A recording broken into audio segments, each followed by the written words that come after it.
پاکستان نے ٹی20 world cup میں مسلسل دوسری فتح حاصل کر لی۔ گرین شرٹس نے امریکہ کو 32 رن سے شکست دے کر گروپ اے میں 4 پوائنٹس کے ساتھ ٹاپ پوزیشن حاصل کر لی۔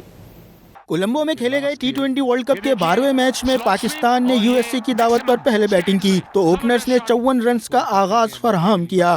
سائم ایوب 19 رنز بنا کر پویلین لوٹ گئے، جبکہ کپتان سلمان آغا اسکور میں 1 رن کا اضافہ کر سکے۔ پھر صاحبزادہ فرحان اور بابر اعظم نے 81 رنز کی شراکت لگائی۔ فرحان نے کریئر کی 9ویں نصف سنچری اسکور کی، ساتھ میں ٹی20 انٹرنیشنل میں 1000 رنز کا سنگ میل بھی عبور کر لیا۔ بابر اعظم نے تیز کھیلتے ہوئے 32 گیندوں پر 46 رنز اسکور کیے۔ صاحبزادہ فرحان 41 گیندوں پر دھواں دھار 73 رنز کی اننگز کھیل گئے۔ ان کی شاندار اننگز میں 5 چھکے اور 6 چوکے شامل تھے۔